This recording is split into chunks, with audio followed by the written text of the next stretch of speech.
All right, and welcome back to License-a-thon 2026. We got Saban's Iznogoud being run by Bouzny. Take it away. Hey yo. So yeah, I'll be along Bouzny to do commentary for this wonderful game. This is the kind of game that personally I would not touch, but Bouzny is far more courageous than I am. Oh, it's a good game, maybe. No, it's No. no good. It's no good. All right, so yeah, whenever you are ready. So ready. something to know right away in the options, you can set the difficulty. We don't know what it changes, It changed We're something, not- but but we don't know what. So we just play on easy because the game is already awful enough. So yeah, whenever you're ready, I can do a quick countdown in Yeah. 5, 4, 3, 2, 1. Let's go.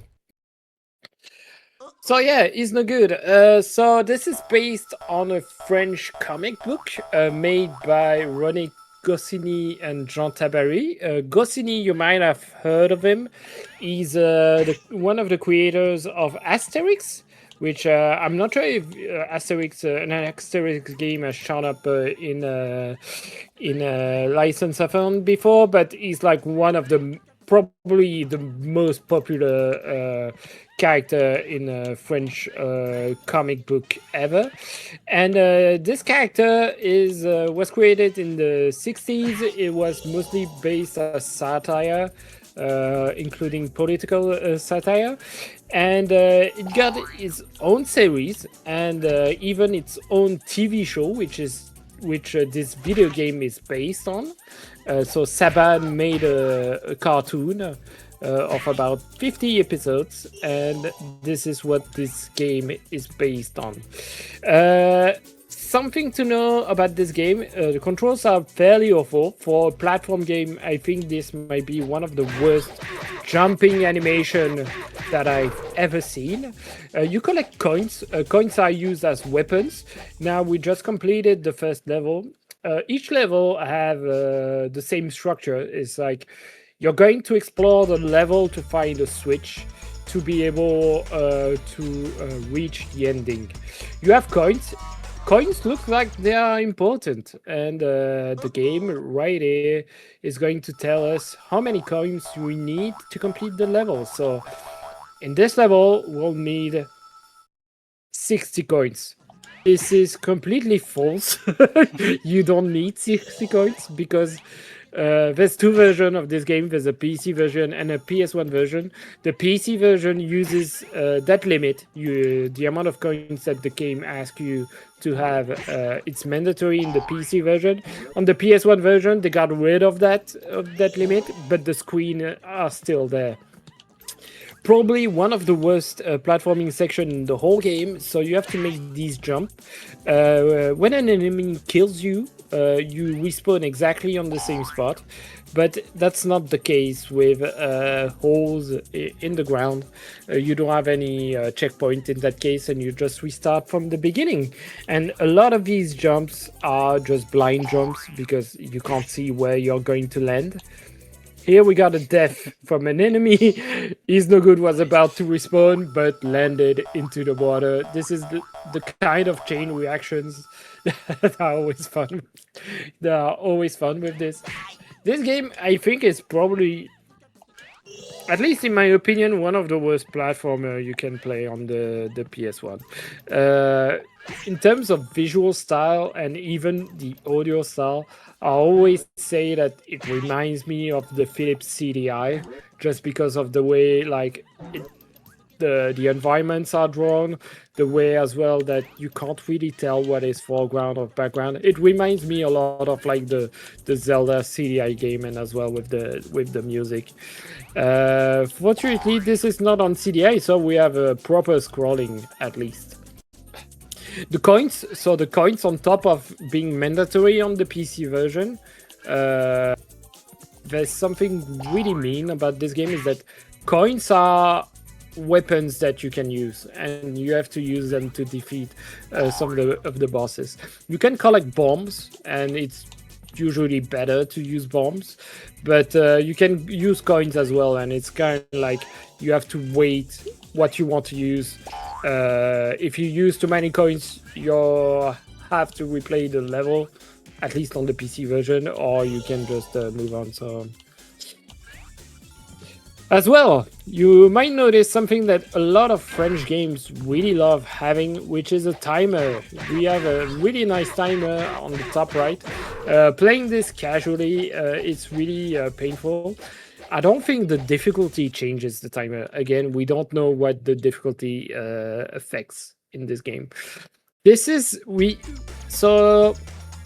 René Goscinny died a long time ago, but the person who did all of the drawing, Jean Tabarry, apparently participated in the creation of this game, and we suspect that loading screen with Iznogoud is the one thing that he did. All right, swimming stage. Thankfully, this is not too bad. Yeah. as far as swimming stage, it's like swimming in this game is way better than platforming. So yeah, as always, we have that little switch that we have to find, and then all the way to the exit. Usually in every level you'll have like some kind of boss, or at least enemy that you have to defeat to validate the level, and the strat on all of them is always the same. Just throw all of the coins that you have. So yeah, the story behind Iznogoud, if you so one strange thing as well about this game is that the environments, how you go from one environment to the next, doesn't make any sense at all. Feel free to make suggestions, like do donations and suggest what kind of environment we might have later on, and I'm pretty sure you'll miss most of them because it doesn't make sense in the context of Iznogoud. So Iznogoud is a Grand Vizier, and his goal is to take the place of the Caliph. So the main phrase that he keeps repeating is, "I want to be Caliph instead of the Caliph." And each story is him coming up with a plan to try to overtake the Caliph. It's a bit like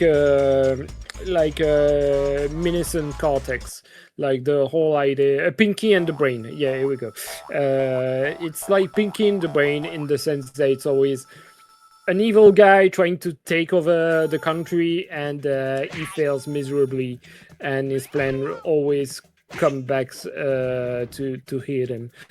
In this game, what is his plan?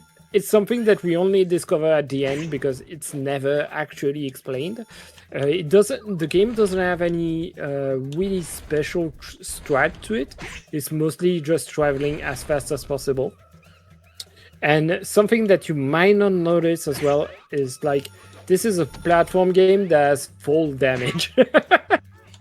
Which is kind of like probably the biggest sin that you can have in a platform game. All right, think we're going to reach the boss already pretty soon. So yeah, this is the illustration that we think was made by Jean Tabarry. That we call it the absolute cinema screen. Here we go. We just got rid of this other boss. Again, no special skill to that. We get rid of as many coins as possible because it makes the countdown of the coins a little bit faster at the end. So always nice to finish your level with as little coins as possible, at least on the PS1 version. All right, La Course de Tapis. So yeah, the carpet race. This is one of the few auto scroller in the game. We don't have a boss in this level. The boss of a lag. Yeah, the boss is the lag. Like the whole idea that we're going to have this scrolling being super fast, but the console can't handle it at all. So yeah, I'm not sure if this game got a release in the US. The character is kind of well known abroad. Like again, the cartoon was aired in the US, and a lot of the books were translated. It's a series that is still ongoing. It's like both the original creators passed away, but there are still Iznogoud books being released. There've been also other Iznogoud game. So there was one in the 80s that was made by Infogrames. I think it was more like an adventure game. So, which kind of makes sense considering the concept of Iznogoud at first. And there's another one that was released for Java mobile phones. So I don't know if it's been preserved. Also, I didn't look for it, but it's probably like one of the last few places where we had a lot of French properties adapted, which is mobile Java games like that. And yeah, now we are in space. Why? I don't know. The game doesn't explain it. It doesn't make sense. It's not the kind of thing that happened in the show or in the books. But this is where we end up. Yeah, this game is...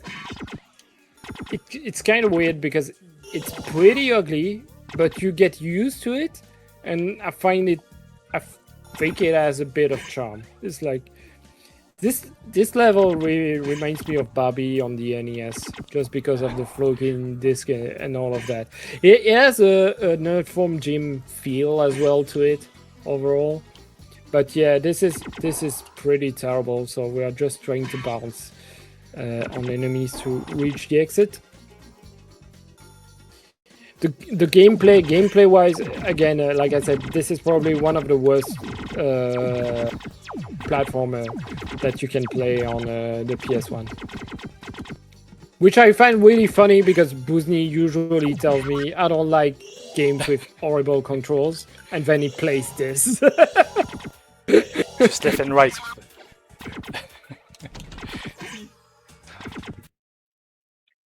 So yeah, small death there, but oh no, that's the end of the level. That's fine. Yeah, because you oh no. Yeah, you fell, so you have to redo it. It's like you don't get an actual death animation and all that. It's just a sad fade to black that looks exactly like when you win the level.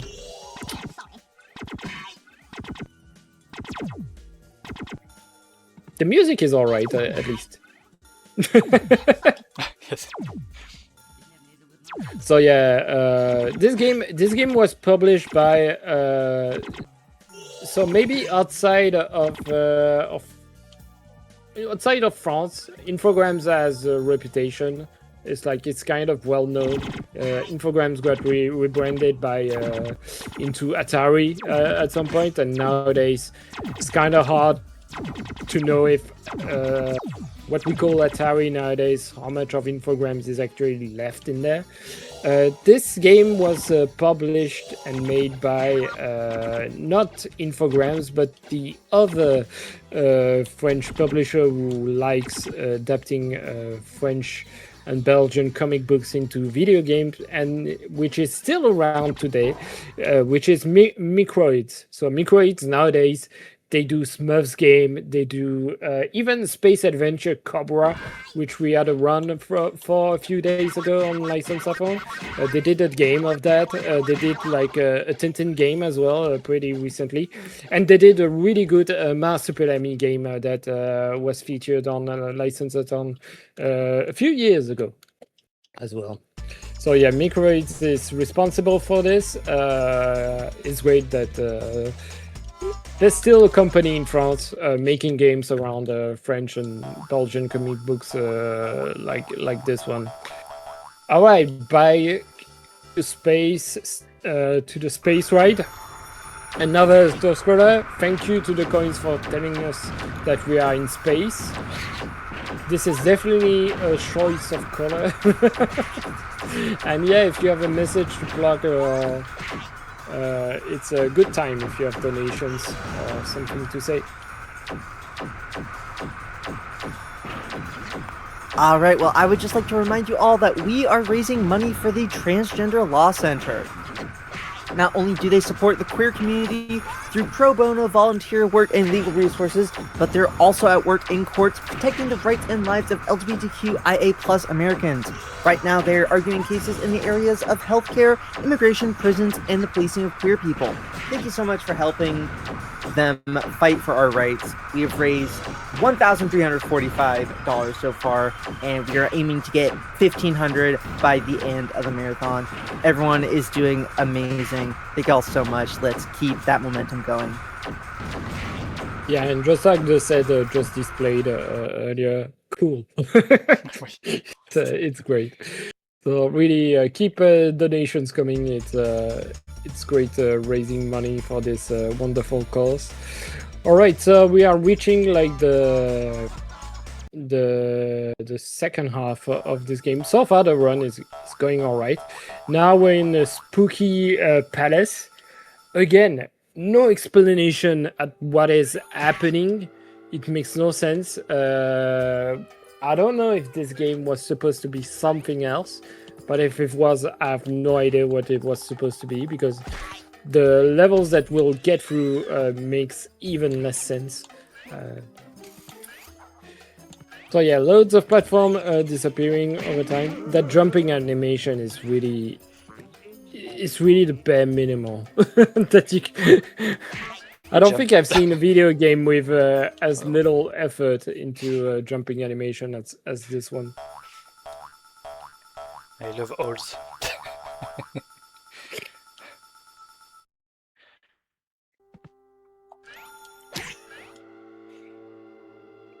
Yeah, this is a misunderstood character. So yeah, in the story, really his goal is always to take the place of the Caliph. The Caliph is not presented as someone really good. He's really lazy. He doesn't care about people. So would Iznogoud be a better Caliph than the Caliph? Maybe. The thing is that Iznogoud is kind of evil, but the Caliph is not someone doing a great job either. In the 70s, it's kind of interesting. The character was used as for political satire. It's like he was used in like really short drawings just to mock politicians, because a lot of that it can be seen in the books as well. The fact that all of this is politics. So it's pretty interesting. It's a character that, again, in the 90s, the show was fun. I remember enjoying the show. It was all right, and I don't know if it aged well, because again, with French and Belgian comic books, we talk sometimes about we portray cultures that are not related to us directly, and it can be really iffy at times. The jungle one before was Yeah, of people. Yeah. Yeah, I know that Smurfs Around the World is not a game that I would show anywhere, because it's pretty terrible. And there's some really bad things as well in the Smurf themselves. The Little World. So yeah, the Little World, we've been reduced in size. Why? Again, we don't know. We'll get all of these wonderful drawings of various foods. This game is just weird. And yeah, this is a perfect example as well of a level where you have no idea what is a platform and what is not, and you have no idea of where you're going to land. Which is, again, one of the worst things that you can have with a platform game. This is the kind of enemies that we love, so...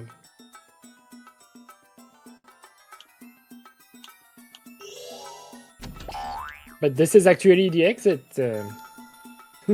completely makes sense to get hit by that guy to discover the switch that allows you to exit the level.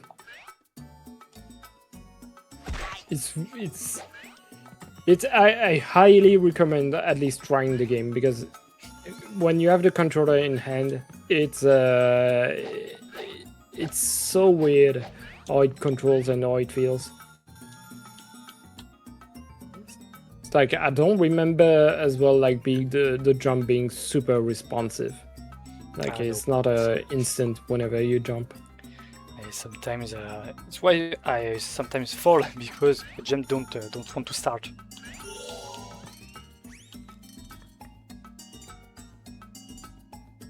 So yeah, on top of the cartoon, there've been efforts of adapting this property into movies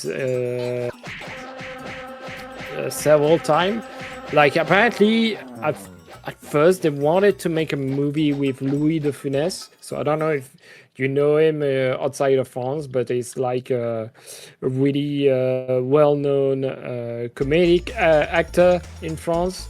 We used to play like evil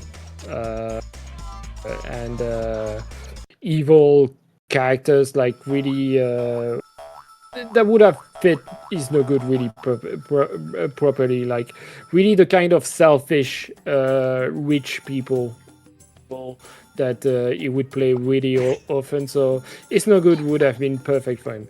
Unfortunately, we didn't get that. We got an adaptation in the 2000s with another comedian who was really terrible, and it made for a really, really terrible movie. And nowadays, I think it's kind of dead. It's kind of the big issue with French and Belgian comic books, is that they all get adapted into movies, but most of them are really terrible. Like the Marsupilami or Spirou and that kind of stuff. At least Tintin went all right. It was going all right on that side. And one Asterix, at least. Yeah, one Asterix is fine. Asterix is really.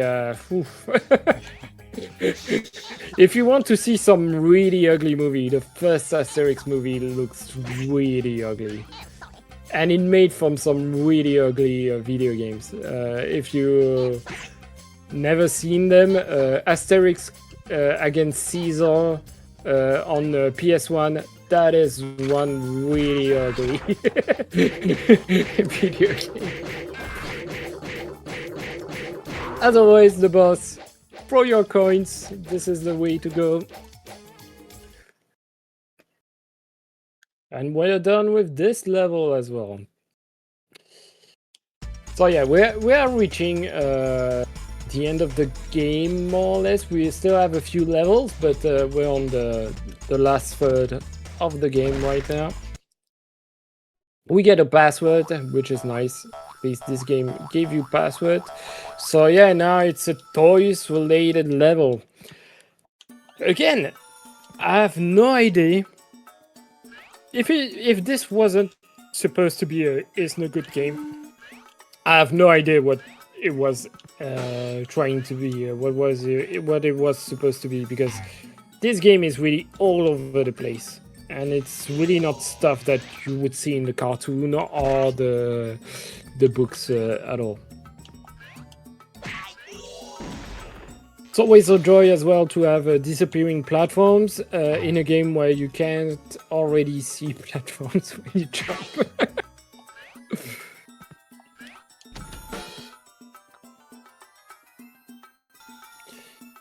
Yeah.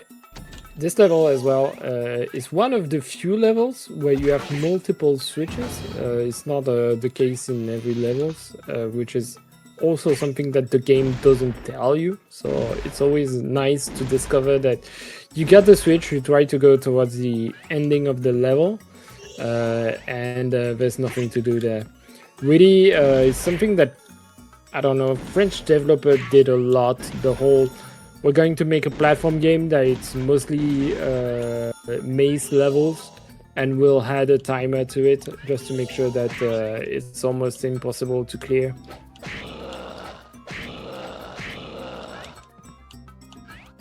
some really wonderful sound effect. Thank you for that, Bouzny. Yes. A pleasure. Have a boss in the forest. It would be a great sound design too. There you go, and now it's a robot with batteries. Yeah, I don't know what to say. Chat, if you have opinions on all of this. The strat is always the same. You just throw coins.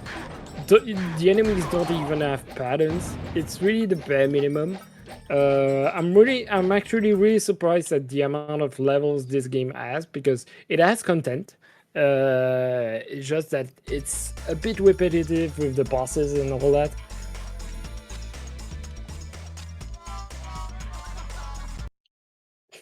I love the fact that they kept the animation of your sidekick being sad that you don't have enough coins. We don't care because it's been disabled. So yeah, now we're in hell. I think we've been in hell for a long time already with this game. It's another level that has multiple switches. Again, visually, this really reminds me of the second level of it from Jim. It's like, from time to time, I think this game looks alright. It's just that, yeah, it just plays awful. Here we go, second switch. So now we can go towards the exit without too many issues.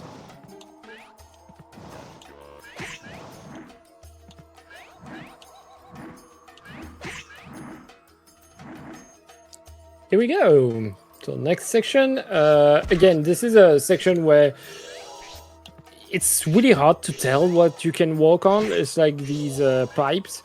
Sometimes they have collisions, sometimes they don't. Yeah, it's really the main issue with the art style of this game. I mean, the character design for all the enemies, it doesn't fit Jean Tiberi style at all. So I really wonder. It's something that they advertised that Jean Tiberi participated on the creation of this game, but it's so far away from his style. It's just weird. Here we have a train track, so I guess we're going to have the classic minecart level. No. Actually, no, that's it. It just, there's a little bit of tracks there, and that's it. So, yeah, I don't know if it's something that was cut, but here we go. It's just the boss. We're just going to throw coins, and that's it. Yeah, it definitely looks like the what the heck level from a phone gym. All right, and now we are going to reach the final levels really soon. We're not that far off from the end, so maybe it's time to explain what the story is actually about. So in the Enchanted Forest, there's a prince who captured a witch, and we travel all of this way to rescue that witch, so that she can give us a magic wand which will make us caliph instead of the caliph. And that's the story. Except really, there's nothing that connects the levels, and there's it's not the kind of stuff that you would find in the actual property.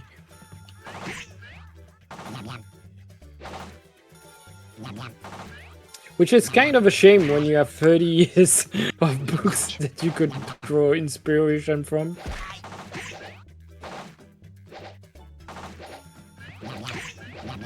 I really love these plants yelling just meow meow all of the time.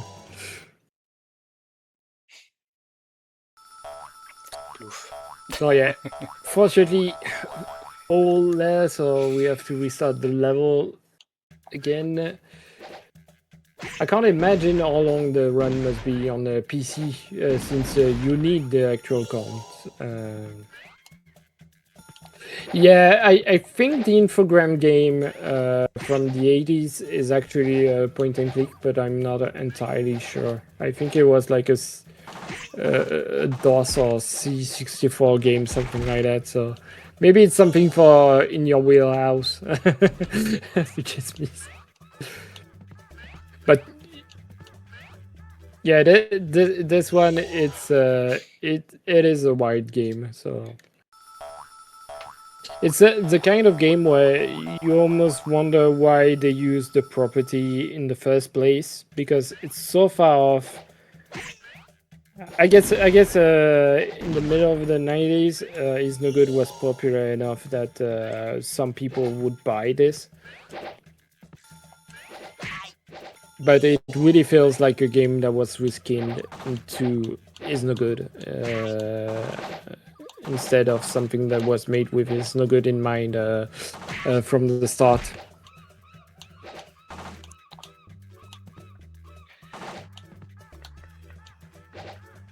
It's kind of weird as well to hear someone using machine gun somewhere.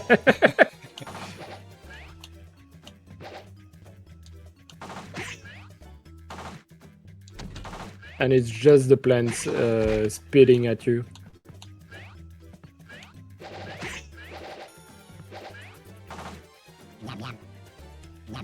Okay, so bouncing on these enemies, so using the damage boost to be able to avoid most of the levels, so that's pretty nice.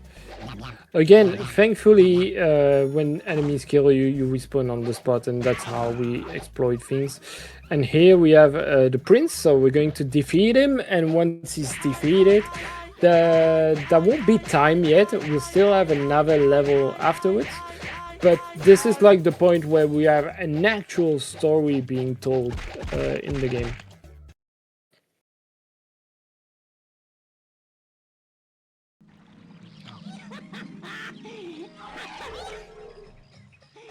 Bien joué, mon gars.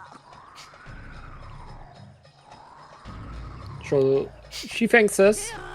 Iznogoud, je t'offre une baguette magique.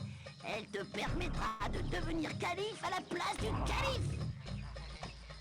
And so she gives us the magic wand, which will make us caliph instead of the caliph. And that's about all that she says.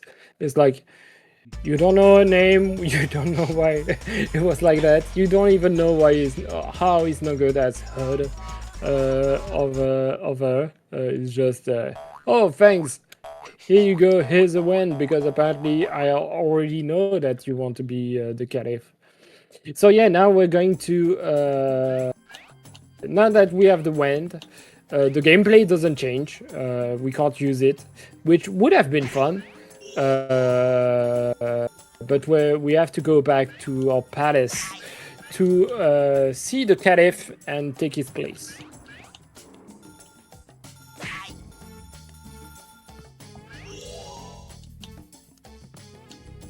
Really love these, right? Some great sprite work there.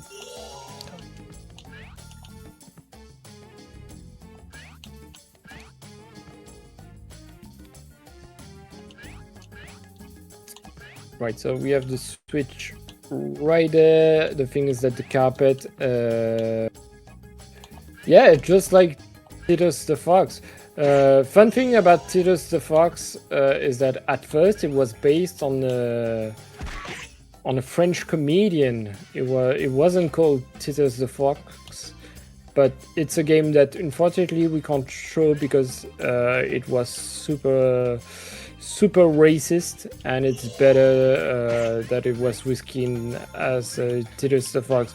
But it's the kind of game that is really weird because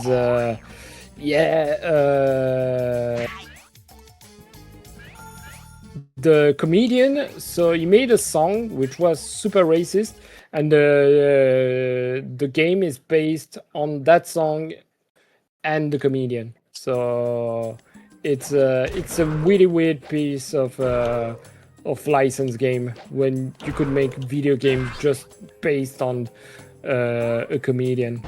All right, final boss. Again, we're just going to throw coins at him just to get rid of everything.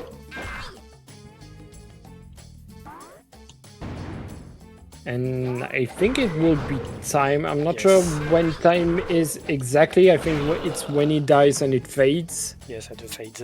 So it will be time. Here we go. And the last cinematic. Yeah, a little bit of story again. It would have been nice if we had like different steps that explain everything. It feels like they didn't have time to do any of those.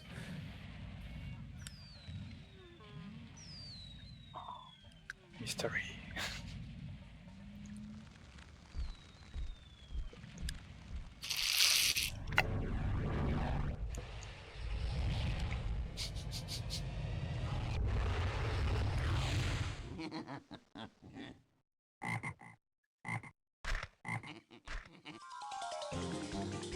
Here we go. We are Caliph. We won. So everything is good.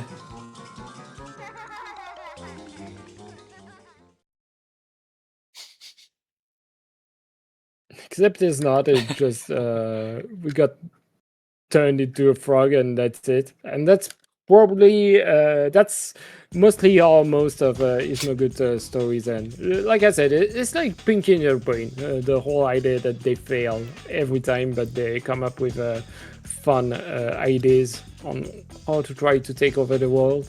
And that's it. I hope you enjoyed it. I hope you enjoyed it. Awesome. Are there any final shout outs you guys would like to do?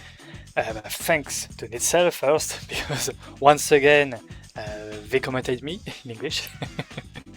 And this is a game to commenting because it's a fever dream, but there's not that many strats. It's a nightmare to get through, but it doesn't really have many strats. But it is a really, really difficult run, a game to finish. So well done, Bouzny. And second, but for Listen Center, and the third one is Transwrite, like I said earlier Friday, and just Transwrite. Don't know what to say more here. Donate, please. Awesome. Thank you so much for that wonderful run. We will be right back while we set up for our next run.